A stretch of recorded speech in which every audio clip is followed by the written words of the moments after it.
Hello friend, आज हम लोग अपने टॉपिक को आगे बढ़ाते हुए आज का हमारा टॉपिक होगा लैंग्वेज एंड इट्स डेवलपमेंट। तो लैंग्वेज को आप बीएड में या फिर आप टीचिंग प्रोफेशन में आपको लैंग्वेज के बारे में पढ़ाया भी गया होगा और पढ़े भी होंगे ऑब्वियसली, लेकिन इससे कुछ प्रश्न भी बनते हैं। तो हम लोग इस टॉपिक को भी लेकर के चलेंगे, क्योंकि सीटेट में हो या फिर केवीएस एनवीएस टाइप में क्वेश्चन में इससे भी क्वेश्चन बनता है और डेफिनेटली बनता है। तो बहुत छोटा सा टॉपिक है, इसे हम लोग बेहतर से बेहतर तरीके से समझने का प्रयास करेंगे और सीखेंगे। क्योंकि भाषा क्या है, पहला क्वेश्चन हमारा यही होता है कि व्हाट इज़ लैंग्वेज। लैंग्वेज क्या है? लैंग्वेज कम्युनिकेशन का एक माध्यम है, अर्थात संचार का एक माध्यम है। यह संचार क्या, कोई एक व्यक्ति अपनी बातों को, अपनी भावनाओं को दूसरे तक पहुंचाने का जो माध्यम होता है वह भाषा होता है। जैसे आपको कोई बात अपने फ्रेंड को, अपने समाज में या अपने परिवार में अपनी बातों को बोलना है, दूसरे को समझाना है आपकी अपनी खुद की भावनाओं को, तो आप कैसे बोलेंगे? तो बोल करके किसी न किसी भाषा के रूप में, आप किसी भी भाषा के रूप में ही आप दूसरे को समझाएंगे जो उससे भी आता हो, तभी आपका कम्युनिकेशन हो पाएगा। अर्थात हम बोल सकते हैं कि कम्युनिकेशन के लिए एक सेंडर दूसरा रिसीवर होता है और उसके बीच एक भाषा होता है। भाषा ही सेंडर को और रिसीवर को, दोनों को एक दूसरे से जोड़ के रखता है और दोनों की बातों को एक दूसरे तक सही रूप से, सही तरीके से समझ में आता है और अपनी बातों भावनाओं को अभिव्यक्त कर पाते हैं। तो यह भाषा है। तो भाषा में क्या याद रखेंगे आप कि भाषा में एक सेंडर होता है, दूसरा रिसीवर होता है और दोनों के बीच क्या होता है, एक लैंग्वेज होता है। वह लैंग्वेज किसी भी प्रकार का हो सकता है। तो हम लोग नेक्स्ट देखेंगे लैंग्वेज के रूप, अर्थात फॉर्म्स ऑफ लैंग्वेज।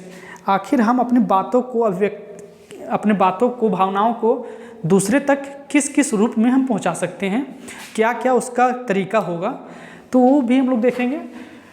तो अभी हम लोगों ने बात किया कि भाषा क्या है। तो भाषा संचार का माध्यम है, जिसमें एक सेंडर होता है, दूसरा रिसीवर होता है और दोनों के बीच एक भाषा होती है। अब भाषा का विकास जो हुआ है वो एक भाष्य धातु से हुआ है, जो खुद एक संस्कृत का वर्ड है। तो हमारा पूछ लिया जाए कि भाषा का विकास किससे हुआ है, तो भाष्य धातु से हुआ है और जो ये खुद क्या है, संस्कृत का वर्ड है। ठीक है, तो संस्कृत से भाष्य धातु निकला है, जिससे बना है भाषा।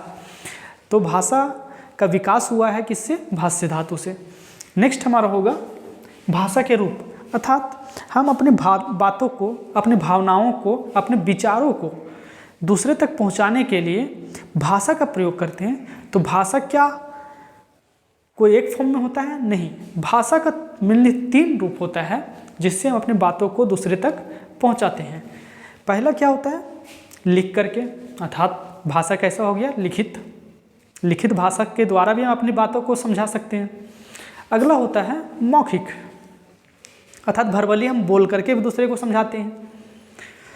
तीसरा होता है सांकेतिक, अर्थात संकेतों के माध्यम से भी हम अपनी बातों को दूसरे तक पहुंचा सकते हैं। अर्थात कम्युनिकेशन का माध्यम क्या होगा, सांकेतिक, अर्थात साइन लैंग्वेज। तो पहला हमारा बात करेंगे हम लोग कि पहला हमारा क्या होता है, लिखित, अर्थात हम अपनी बातों को मान लेते हैं कि कोई एक गांव का व्यक्ति है, उसे समस्या है पानी का, उसे एक लेटर लिख करके भी वो अपने ब्लॉक में दे सकता है। अपनी बातों को, अपनी ज़रूरतों को दूसरे तक पहुंचाने के लिए वो किसका माध्यम यूज किया, माध्यम उसका क्या रहा, तो लिखित रहा। अर्थात संचार जो दोनों की बातों को एक दूसरे को समझने का जो माध्यम रहा, क्या रहा, वह लैंग्वेज है, बट वो कैसा है, लिखित है। नेक्स्ट होता है मौखिक। अगर कम्युनिकेशन का, अर्थात अपनी बातों को, भावनाओं को पहुंचाने के लिए विचारों को मौखिक भाषा का भी प्रयोग करते हैं। जैसे कोई व्यक्ति स्टेज में भाषण दे रहा है, वो कुछ बातें बोल रहा है, सुनने वाले रिसीवर को क्या वो समझ में आती है? बिल्कुल आती है। तो वो क्या है कि दोनों एक दूसरे के बातों को समझ रहे हैं और सुन भी रहे हैं। तो एक सेंडर है, दूसरा रिसीवर है, उसके बीच का माध्यम क्या है? मौखिक। नेक्स्ट होता है साइन लैंग्वेज। लैंग्वेज का नेक्स्ट जो टर्म होता है वो साइन लैंग्वेज के तहत हम दूसरे को अपनी बातें बोल सकते हैं, समझा सकते हैं, और मतलब क्या हम बोल सकते हैं, अर्थात संचार का माध्यम हमारा क्या हो सकता है? अगला साइन लैंग्वेज भी हो सकता है, जिसमें क्या होगा कि हम उसमें ना तो लिख कर बोलेंगे ना तो उसे वर्बली बोलेंगे, तो फिर बात को हम कैसे दूसरे तक पहुंचाएं?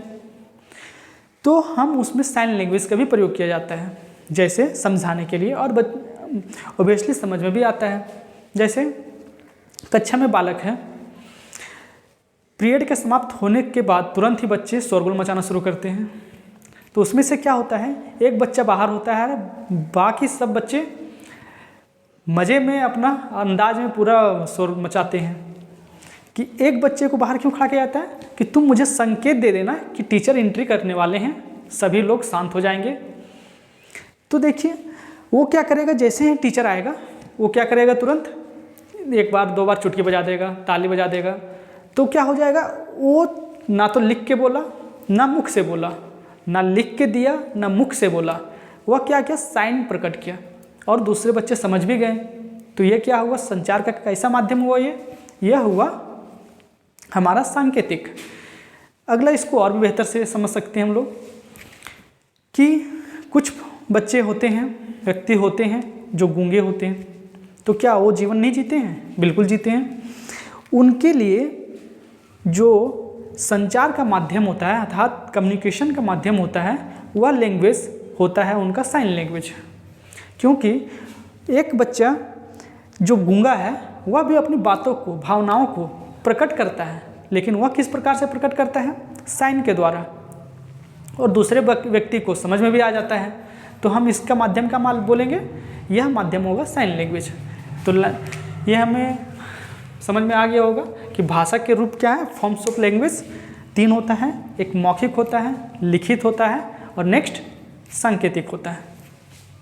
अगला हमारा है लैंग्वेज क्या है, what is language? Art and skill. पूछ लिया जाए क्वेश्चन कि लैंग्वेज क्या है, कला है या आपका कौशल है? तो आपको जानना चाहिए कि लैंग्वेज कोई कला नहीं है, यह कौशल है, अर्थात लैंग्वेज स्किल है, नॉट आर्ट। तो ये भी ध्यान रखना है, क्योंकि छोटा छोटा क्वेश्चन ही बन जाएगा जो आपको 1 नंबर 2 नंबर दिला के जाएगा। तो आपको बिल्कुल अच्छे से क्लियर करते हुए चलना है। तो आपको ध्यान में रखना होगा कि लैंग्वेज क्या है, तो ये आर्ट नहीं है, ये क्या है, स्किल है। अर्थात लैंग्वेज आर्ट नहीं बोलते हम लोग, लैंग्वेज स्किल बोलते हैं कि उसका लैंग्वेज स्किल ठीक है, अच्छा है। तो ये होता है कि लैंग्वेज क्या है, तो स्किल है। नेक्स्ट हमारा होता है सब स्किल ऑफ लैंग्वेजेस। लैंग्वेज का कुछ सब स्किल होता है, अर्थात बोल सकते हैं हम कि जो लैंग्वेज होता है उनका एक क्रम होता है, उस क्रम से होकर के लैंग्वेज को सीखा जाता है। अर्थात लैंग्वेज का जो विकास होता है वो उसका जो स्किल का डेवलपमेंट होता है, लैंग्वेज का स्किल जो आता है वो बच्चे में 4 स्तर से होकर आता है। उसमें पहला क्या होता है, तो पहला होता है लिसनिंग, अर्थात सुनना। अर्थात हम बोल सकते हैं पहला मेरा क्या हो गया, लिसनिंग। दूसरा होता है स्पीकिंग, तीसरा होता है रीडिंग, और चौथा होता है हमारा राइटिंग। यही हमारा 4 सब स्किल होता है लैंग्वेज का। इसमें पहला हम लोग देखें कि लैंग्वेज पहला जो स्तर होता है कोई भी बच्चे का, जो बच्चे का भाषा का विकास होता है, पहले वो सुनता है, फिर बोलता है, फिर वह रीडिंग करता है, फिर वह राइटिंग करता है। तो यह एक क्रमिक रूप है, यही क्रम से होकर के बच्चे में भाषा का विकास होता है। तो आई होप आप इससे भी समझे होंगे। इसको याद करना बहुत ज़रूरी होता है, क्योंकि इससे ही प्रश्न पूछा जाता है कि इसका क्रम क्या होता है। तो पहले आप क्या रखेंगे याद कि लिसनिंग होता है, फिर स्पीकिंग होता है, फिर रीडिंग होता है, और फिर राइटिंग होता है। तो ये इसका क्रम होता है, और इससे पूछेगा क्वेश्चन आपको अगले स्तर का कि बताइए भाषा के सब स्किल्स जो हैं 4 सब स्किल हैं उसमें कौन कौन रिसीवर होते हैं अर्थात रिसेप्टिव होते हैं और कौन कौन से प्रोडक्टिव होते हैं। अर्थात यहाँ लैंग्वेज 2 प्रकार का हो गया। जो हमारा स्किल्स है 4 उसे भी 2 भागों में बांटा जाता है। ऊपर से 2 देखिए आप घेरिए, इससे बोलते हैं हम लोग रिसेप्टिव लैंग्वेज, ठीक है। और नेक्स्ट आपका जो होता है 2 बच गया आपका, ये होता है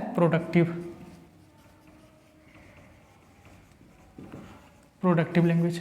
तो यही क्वेश्चन पूछा जाता है कि जो सब स्किल्स हैं 4 सब स्किल्स हैं उनमें से कौन प्रोडक्टिव है और कौन रिसेप्टिव है, अर्थात ग्रहण करने वाला, सुनने वाला, जिससे हम प्राप्त करते हैं। जैसे एक कंप्यूटर में होता है ना इनपुट नेक्स्ट आउटपुट, तो इनपुट डिवाइस कुछ होते हैं जैसे कीबोर्ड, आउटपुट डिवाइस होता है मॉनिटर। उसी प्रकार से भाषा का जो होता है रिसेप्टिव, जिससे हम लोग ग्रहण करते हैं, उसमें होता है लिसनिंग अर्थात सुन करके और रीडिंग लिख करके। लेकिन नेक्स्ट होता है प्रोडक्टिव अर्थात उसको इनपुट और आउटपुट की तरह आप समझ सकते हैं, बिल्कुल वैसे ही होता है। सेकंड क्या होता है हमारा प्रोडक्टिव में स्पीकिंग एंड राइटिंग अर्थात व्यक्त करने वाला, स्पीकिंग बोल करके और राइटिंग लिख करके, ये हमारा क्या होता है प्रोडक्टिव। तो आप इसे भी याद रखेंगे और आपका 4 सब स्किल ये क्लियर हो जाता है यहाँ पे। नेक्स्ट आता है सब स्किल के बाद लैंग्वेज फर्स्ट एंड सेकंड, अर्थात फर्स्ट लैंग्वेज क्या होता है और सेकंड लैंग्वेज क्या होता है। तो first language and second language क्या होता है, तो फर्स्ट लैंग्वेज वह लैंग्वेज होता है जो एक्वायर किया जाता है अर्थात जिसका अर्जन होता है। फर्स्ट लैंग्वेज हम उसे कहते हैं जिसे हमने अर्जित किया है। जैसे मातृभाषा, जो हमारी मातृभाषा है, मातृभाषा को हम लोगों ने कभी भी ग्रामर के थ्रू नहीं सीखता है। कोई भी बच्चा ग्रामर के थ्रू नहीं सीखता है अपनी मातृभाषा को, बस वो अपनी बोलचाल की भाषा में प्रयोग किया, माता पिता से सुनता है और बच्चा उसे सीखता चला जाता है। ना उसका कोई ग्रामर होता है ना कोई एरर होता है, और वो बहुत आसान भी होता है बच्चे के लिए, क्योंकि बच्चे का पहला लैंग्वेज क्या होता है मातृभाषा। क्योंकि जो बच्चे अपने माँ बाप से सुनते हैं, समाज से सुनते हैं, वही चीज़ को बोलते हैं। तो वो हमारा होता है लैंग्वेज फर्स्ट। लैंग्वेज सेकंड क्या होता है, जिसे लर्निंग किया जाता है अर्थात सीखा जाता है। आप अगर एक हिंदी भाषी क्षेत्र में रहते हैं तो आपका सेकंड लैंग्वेज क्या हो सकता है, सेकंड लैंग्वेज होगा जिसे आप लर्निंग के द्वारा लेते हैं, अर्थात आपका लर्निंग क्या हो जाएगा। तो लर्निंग में आपको हो सकता है इंग्लिश हो सकता है, फ्रेंच हो सकता है, जर्मन हो सकता है। अर्थात आप कोई भी भाषा को सीखना चाहते हैं तो आपका ये कहलाएगा लर्निंग के थ्रू, अर्थात वह सेकंड लैंग्वेज कहलाएगा। चलिए, तो हमारा ये टॉपिक कंप्लीट हो जाता है लैंग्वेज का।